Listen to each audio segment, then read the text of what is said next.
Sup? Hello everyone, it's Kendall here. If you're new around here, welcome. If you're not new around here, what is up, home skillet biscuit? I have had quite the week. I've had a hell of a week. One, my mom got sick and that was very, very scary. I was like, oh my God, what's going on? She's good now. Thank you for everyone that has had her in your prayers. I really appreciate it. I also got sick, unrelated. I got strep. And if you've never had strep, I've been really enjoying describing it as getting teabagged by your own tonsils. Fun time. And 3, because I was sick and also because there was a blizzard at the serendipitous time when I was supposed to be going out and seeing friends and having a great time, whatever. I have been stuck in my apartment with nothing but my PMS and my own particularly palatable brand of neuroses. I say all that to say, I'm so happy that it's Saturday. Happy Saturday. If you don't know what Saturday is on my channel, this is when I do Bad Movies and a Beat, the series on my channel where I talk about bad movies and do my makeup. Last week, we talked about Lifetime's Psycho Stripper, a movie that just by hearing the title and the fact that it's on Lifetime, you know exactly what the movie is. If you haven't seen that video or any of the videos in this here series, be sure to check it out up above or check it out in the Bad Movies and a Beat playlist. So like I said, I've had a hell of a week, and so when people on Twitter were bombarding me with a post that had gone viral on Twitter and I think on Facebook about a movie called The VELOCIPASTOR, I said, this sounds like something I need right now. Medicine? Lifeblood? Maybe. There is something poetic, lyrical even, about the description of this movie. After losing his parents, a priest travels to China, where he inherits a mysterious ability that allows him to turn into a dinosaur. At first horrified by this power, a prostitute convinces him to use it to fight crime and ninjas. Thank you. Thank God. We have another Hear Me Out film. For those of you that have never heard of a Hear Me Out film, that's kind of the word choice we've used in this series to kind of describe films that are so nonsensical that they must have been made in a group of a bunch of drunk high dudes that were like, hey, hear me out though. Killer donuts, homicidal turkeys. Today we have a priest that turns into a dinosaur to fight ninjas. Bada boom, bada bing, $35,000 later, we have this gem. And can I just say, there is something so charmingly self-aware of Hear Me Out films. At no point is there any confusion or any pretension in a Hear Me Out film. It knows that it's stupid. It knows that it's meant to be a mess. That's kind of the point. But this movie isn't just aware of it. It plays it up like no freaking tomorrow. Take the opening scene, for instance. After our priest, Doug Jones, Father Doug Jones, ends his sermon, he goes outside and he wants to greet his parents who happen to be standing next to a car that catches on fire. Now, because this movie is very aware of what type of movie it is, there is no special effects of any nature to make it even kind of sort of look like that's what happened. Instead, we have text overlay.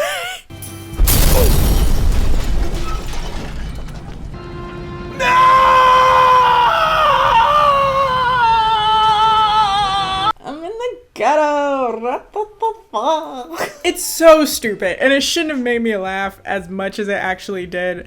I don't know, maybe I'm delirious from the antibiotics, but I had literal tears in my eyes the first time I saw it. But honestly, the rest of the movie isn't that funny. It is a horror comedy, but it's not really that funny. They usually aren't, but it's entertaining nonetheless. Why didn't they just fade to black? Saddened and distraught, Father Jones goes to a senior priest named Father Stewart to grieve the death of his parent. Requiescat in pace. I only know that because of Assassin's Creed. I'm starting to question my faith. It's because your world has changed. I see a little silhouette of a man. Yes, art house cinema. Anyway, Father Stewart recommends that Doug goes, quote, where you think God will not follow. If you find him there, then you'll know he's within you. Bars. This place, apparently, is China, which If the montage of the title screen is supposed to be at all indicative, how did he get to China? Did he drive? When he drove to rural China? But yeah, rural China. While in China, he meets a woman who was escaping a ninja and ends up getting injured by an arrow. She ends up getting shot with an arrow is what I tried to say. Okay. Anyway, he meets a woman that has been injured. Is this a bad idea on my eyes? Yes. Am I gonna roll with it? Also, yes. Okay. So the woman's on the ground dying and she's like, destroy this artifact. Don't let them get it. But she says it in Chinese. And when he's like, yo, I don't speak Chinese, she speaks perfect English. Dragon warrior. And does not repeat like the key point. She does not like say, hey, in English, destroy this. So of course the most important part of this is not conveyed at all. I mean, she is on the brink of death. She might be a little loopy. I don't know, I've never died before. So. While trying to escape the guy that shot down the random woman, Doug scratches his hand on a tree and ends up falling backwards. He awakens in a bed with Father Stewart looking over him and taking care and dressing his wounds. We never figure out how he left China, how he survived China, but he's just not there no more. Something's stuck on this artifact you cut your hand with. It's no wonder this haunts your dreams. What did that Chinese say? That Chinese? Isn't there something just vaguely racist about that? When people refer to black people as blacks, you know, there's something just like kind of aggressive about it. I don't know. Dragon warrior? Something like that. How Eastern. What the heck? But anyway, the only point of this scene that you need to note is that Doug is hungry. So he leaves his bed in search of something to quench his thirst for blood and his hunger that seems to have arisen out of nowhere. Next we meet Carol, a very poorly dressed sex worker. Like, I've worn some hideous stuff in my day, okay? Some that I can't even defend. But it was only one at a time. But more importantly, Carol is really confusing for me for one particular point, and that's because I don't know like what decade she and her other like sex worker affiliates are in. Like, she's dressed like she's hooking at Woodstock. Also, she talks kind of like a white extra in a blaxploitation film. I'm lit up right and hot to trap where you want me tonight, Daddy-o. Which got me wondering, is this movie set in the 70s? And if it is, they didn't feel the need to tell us, because it's not like anything else really indicates it other than these two people dressed like this, right? And her saying Daddy-o. Wouldn't you think a little time card would probably be useful, or even in the description of the movie in 1970s wherever? Anyway, we're introduced to her pimp, who is very abusive, verbally, physically, what have you. Pimps usually don't get the best rep of being the nicest people, so that's on brand. Also, the day I ever see a man put his hands on a woman in general, but particularly one that looks like Ron Jeremy wearing a fedora, you got me bent like a pretzel. We both going to jail today, girl. So soon thereafter, Doug turns into a dinosaur for the first time to help Carol because she was getting robbed. And like, dead ass, that looked like a Mr. Meaty puppet. Yo, the next day, Doug awakens in a cold sweat with Carol. Last night was amazing. Was it your first time too? Yeah. I'm a priest, so we can never say it's Wait, what are you even talking about? What are you talking about? The time you turned into a dinosaur and ate someone. And because he doesn't remember anything, he doesn't believe her, so she agrees to show him where the body is. Oh. See? I told you. Why did you cover it with leaves? I don't know. I didn't know what else to do. Why is her voice so animated, but her body language is like, we're in a predicament. And then Carol tries to convince him to use his dino abilities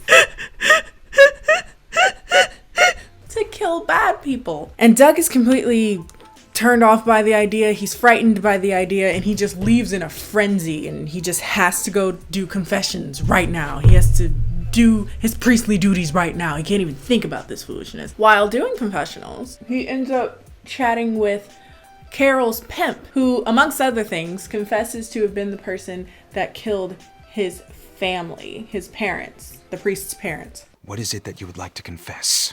Stole candy from this baby.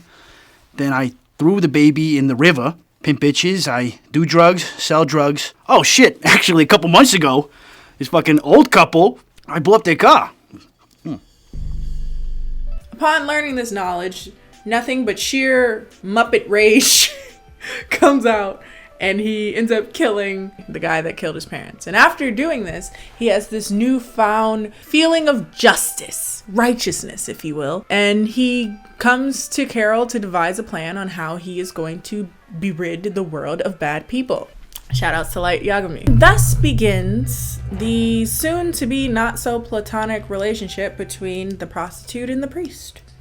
Somebody call Lifetime. That's one waiting to happen. Meanwhile, somewhere presumably Asian, maybe not, there are no location markers for anything, so they could just be in like Wisconsin. There is a kind of a group, a school, if you will, of ninjas run by a Chinese man and a white dude that sell drugs for the Lord. What, are you confused? Keep up, Jessica. They're coke smugglers for Christ. They deal drugs in the name of Jesus as ninjas. Basically, the idea is they make some really strong stuff that they send out to the people. And then what they do is they stop selling it. And once they all come to get coke, they convert them to Christianity. But apparently, as of late, their money hasn't been going through as much because someone's been stopping the bad guys. Perhaps it is a dragon warrior. So once they decide that they're going to devise a plan to rid the world of this dragon warrior, there is one of the longest maniacal laughing scenes I've ever witnessed.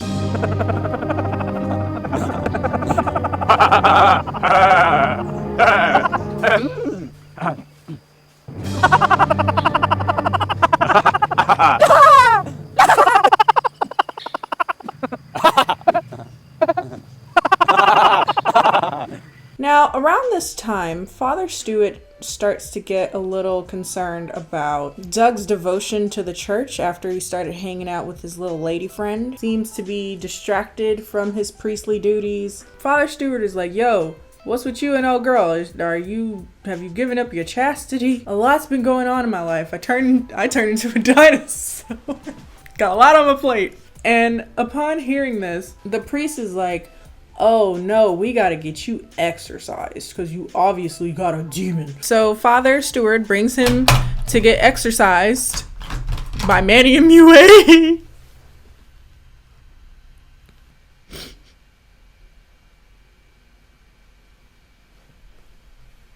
I'm sorry. Oh, don't cry. It's gonna mess my eye makeup up. I worked too hard for this. Anyway, he's going to get exercise. And so during the seance or whatever, Doug turns into a dinosaur. Deadass, you trying to tell me that's not a sock puppet? Also, just a tip, whoever did my man's teeth polish, you could have just got some fangs from Party City. If you, by the way, maybe I'm just being pretentious, but if you don't know what tooth polish is, it's like you just paint on the teeth and it'll bring the illusion of the teeth being broken. Oh, my pretension is showing, sorry. Anyway, Doug rips out Father Stewart's eye and then runs out of the exorcism. He's approached by several ninjas, none of which are Japanese. He survives the attack and makes his way back to Carol. I don't know if it's something about the near-death experience, but that turns him hot and bothered and they smash. And I gotta say, here we are again at this juncture where I'm like, yo, if this wasn't in such a bad movie, this would be a very beautiful scene. It's, yes. Give me color coding. Give me art house cinema. I feel like whoever made this gave up on themselves and they were like, no one's ever gonna watch my short film about color-coded sex. Oh man, I guess I'll make a movie about a priest and dinosaur. Also, as a side note, I really like the music of this scene, but it ends with something I'm not even gonna show because it will give someone a seizure, but it's like this super flash of scenes going by. I was like, y'all need to warn people. They will die, okay? After they have sex, the ninjas break into the apartment, and for some reason, only now we realize that she can do Muay Thai. Father Stewart survives the eye thing. He's actually picked up by the ninja people whose leader is Master Wei, and for some reason, as if they can read the screen as well, they can read the subtitles, everyone knows what he's saying, even though from what I understand no one else speaks Chinese. I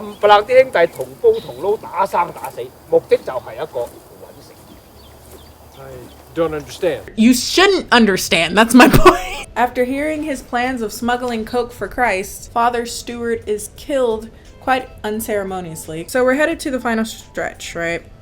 And Carol and Doug end up going to the hideout of these ninjas due to someone just very conveniently telling them where the hideout was during that little ninja fight. Here is where Doug is confronted by his brother. Okay, again, this is another scene that shouldn't have made me laugh as much as it did, but it did. They do like a flashback of Doug with his parents and all the situations they've completely excommunicated the son from it, and I just thought it was funny. You're my only son. Thanks, Dad. You're my only son. You're my only son. You're my only son. And then in the last 10 minutes of the movie, only then do we find out that not only does he have the ability to change into a dinosaur, he also has the ability to summon foreign objects to his hands without touching them. So he does that to get a sword on the floor that he uses to kill his brother, that he doesn't really mind killing at all because he didn't look sad at all at the end of it. Also, why is he bleeding red Kool-Aid? Meanwhile, Carol gets a completely avoidable surface wound that for some reason kills her. Girl, that just needs some stitches and some bio oil, chill out. But she dies. And now we're left with nothing but the standoff between Doug and the ninjas. Whew. At which we finally see the dinosaur in its entirety. Praying right now will never save.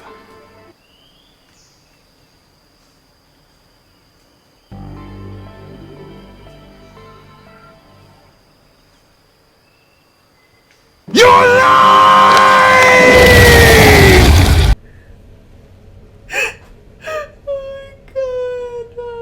It looks like a paper mache pillow sack with no neck. Why y'all give the dinosaur a hunchback? Doug gets taken down with one singular arrow to the leg, which is funny because in the very beginning of the movie when he was killing the guy that was attacking Carol, he got shot hella times, but one arrow in the thigh, it's over. Okay, that color is gorgeous, and I would like to be buried in it. Thank you. Him and Master Wei have their last little standoff situation in which Doug rips his head off, just clean off, and they turn it around, and it is a wig mannequin that they just tape some eyebrows onto. Yo, I love it. The film hits us with a moral that we should all hold dear to our hearts. Oh, also, Carol did not actually die from her non-life-threatening wounds, even though she's supposed to have gotten out of surgery in a place that looks like she just got her tonsils checked. Doug leaves the priesthood and presumably just continues on his life fighting crime. Sorry, every time it hits me. And that, my friends, is the VELOCIPASTOR. Like I said, this movie is very self-aware. I appreciate in many regards that, because I knew what I was getting myself into, and I love a good, horrible, wonderful, bad movie.